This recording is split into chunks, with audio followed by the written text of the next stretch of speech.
Yeah, it's good.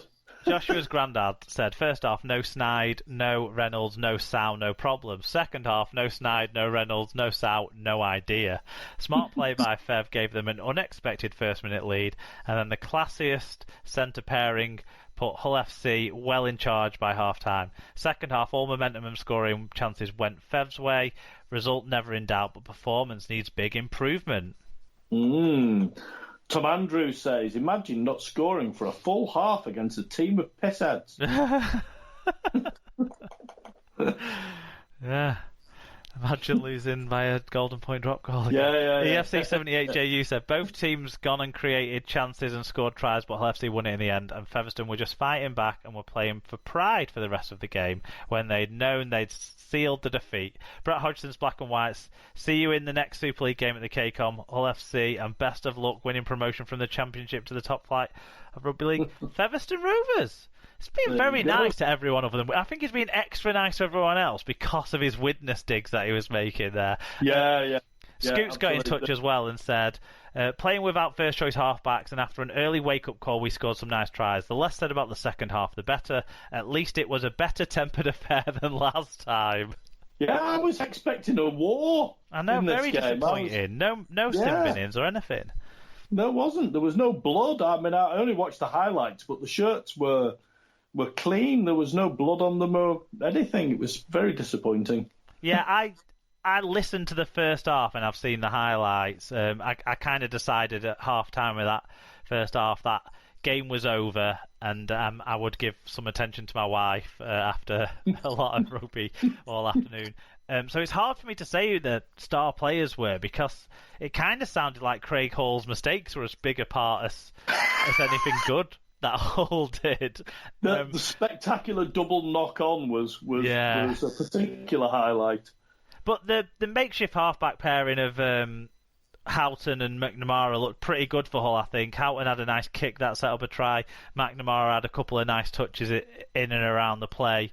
And I can't really talk much about the second half. It just sounds like Hull didn't really do anything and Featherstone took a couple of chances that they had in the second half. So you've got to credit him that. And actually, you were talking before about some teams, what they might take from this.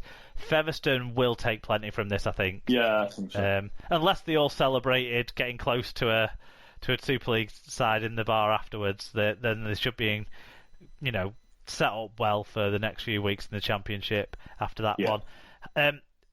As for highlight moments, I liked Jordan Johnston's try just before half-time with the double wraparound play that created the space in the goal line defence for him to nip over. I really enjoyed that one. I thought that was nice play. We need to talk, though, a little bit about the start to the game. I mean, listening to it on the radio, especially after the cup draw had happened, I was beginning to dream that we might get a second Championship team in a row for Wigan. Because they started the game with a short kick-off.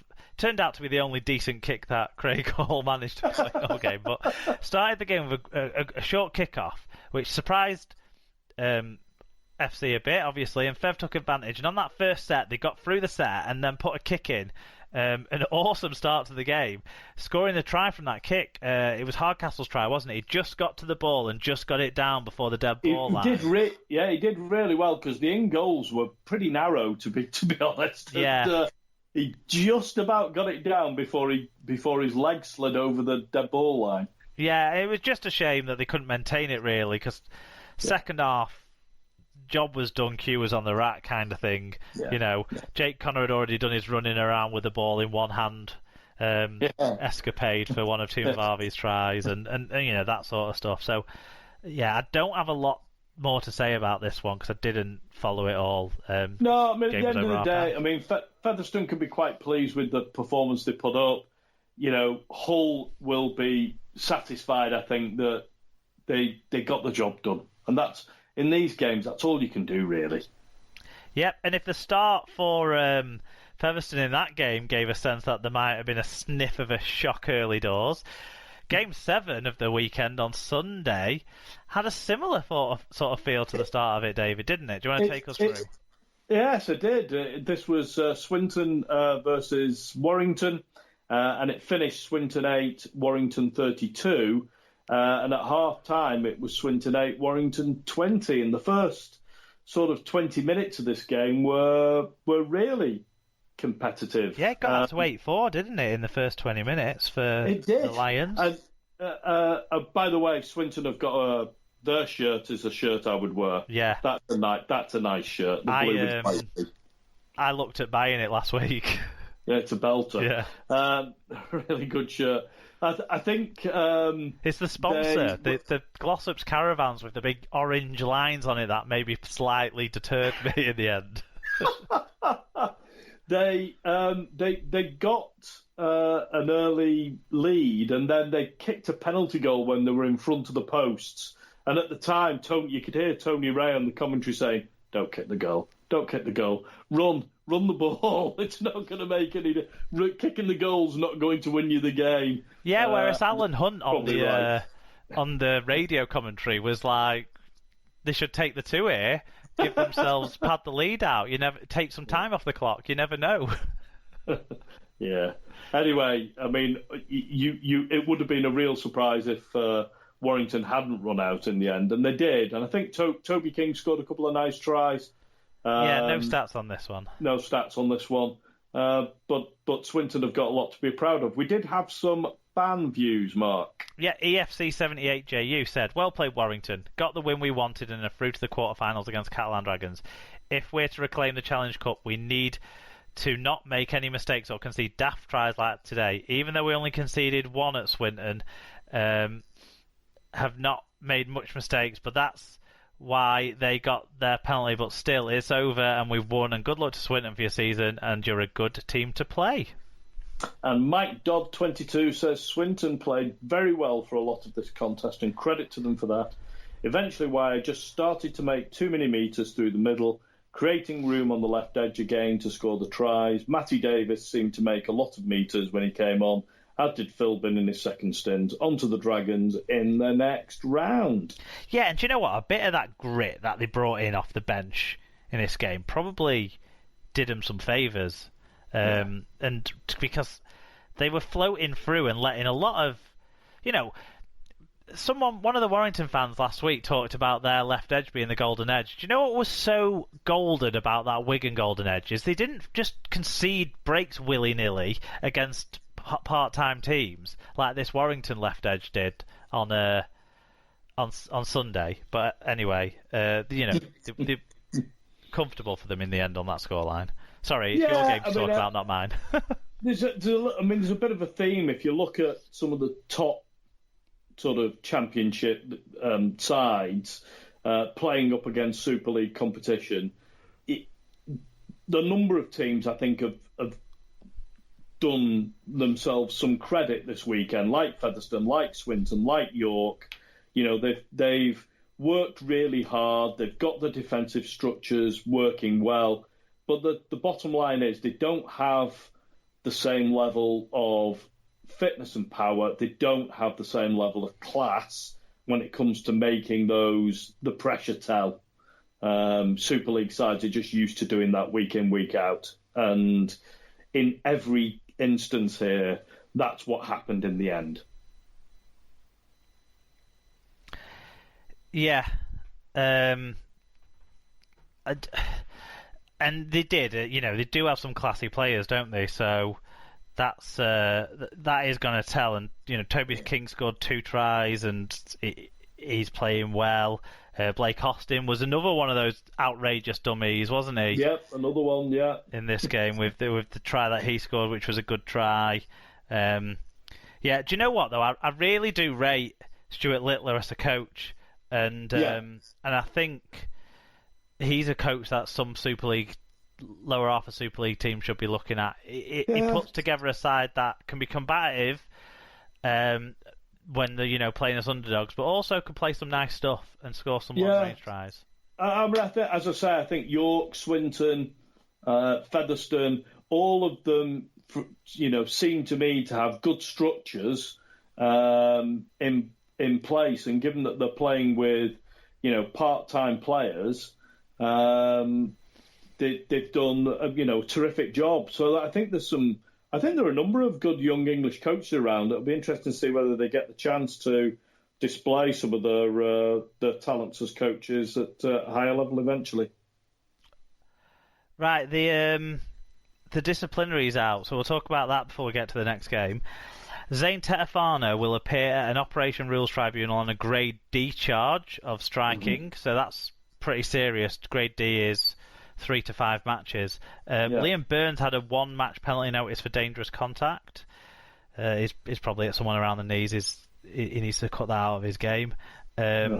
Timey Down Nickau got a Grade A shoulder charge, no match penalty notice. Kalepi Tanganoa got a Grade B high tackle, 1-match penalty notice. Luke Yates, who we're going to talk about in a minute, he got a dangerous contact Grade A, no match penalty notice. That'll be for his late tackle that he got sin bin for. Tom Lynham strikes off the ball, Grade C, 3-match penalty notice. That's because this guy got himself in bother, didn't he, over the last couple of seasons? So that's not great for him, is it? It's not good for Lynham at all. That's another reason why your left edge can't become the golden edge. No. Dean Meadows of Swinton, shoulder charge, Grade B, got a 1-match penalty notice, and then 3 players were handed cautions. James Green, well, he's a filthy bastard, use of knees. Matt G of Lee, dangerous contact. Jack Wells of Salford, dangerous throw. So so we'll move on to that last game then of the Challenge Cup round, and it was Lee 18, Huddersfield 36 in the end. It was 20 points to 6 to Huddersfield at half-time, and they were seemingly walking it until around about the hour mark. Liam Moore was the referee. We don't have the stats on this one, but we did get a couple of fan views. Do you want to give us the first one of those, David? So EFC78GU said, unlucky to Lee, for it was the second entertaining game of the Cup. The first one was the Castleford game.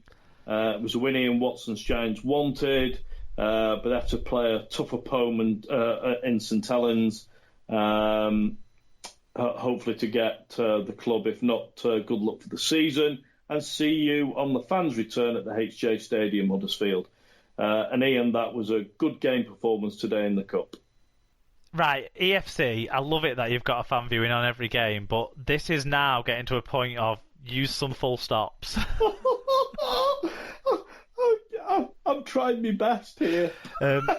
When it's 8 games rather than just 6 as well. 8 of them, no punctuations. Come on, EFC. Good stuff this week. Very entertaining. Full stops, please. Mark W. said, Lee weren't the toughest side we've faced, but it looks like things are starting to click. A solid team effort with Jones, English, Edwards and Wardle the standouts, while Cunningham's speed out of the ruck gave us an edge we've been missing since Leeming left. Switched off towards the end, but pulled it back before it got too close. Something we struggled with last year. Not our best, but we're getting there. Yeah, do you know what? I watched this one. I paid for this one because I thought this is going to be interesting, to see if Lee can be kind of the Lee that were against Wigan in their first game at home this season, and Huddersfield, where were they at? Because they've not lived up to a pre-season expectation so far. But really, in this game, Josh Jones, I thought he was the best player on show. I don't know what happened to Earl Crabtree during the second half, as it's kind of trailed off, but he ended up putting forward his 4 players for man of the match, including 2 Lee players. Now, fair enough, Jordan Thompson came off the bench, scored a couple of tries, was pretty decent for Lee, but other than that, no.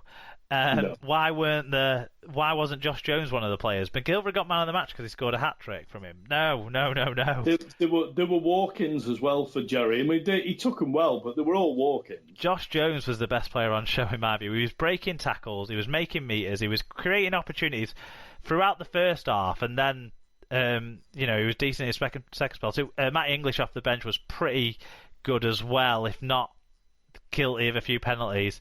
And but for the first 58 minutes, most Huddersfield players played well. I do like the look of Jack Cogger. I don't see him as a first-team player consistently, but as sort of a backup to Caesar, I think he's got some stuff with him. He was decent in this game, apart from he can't tackle.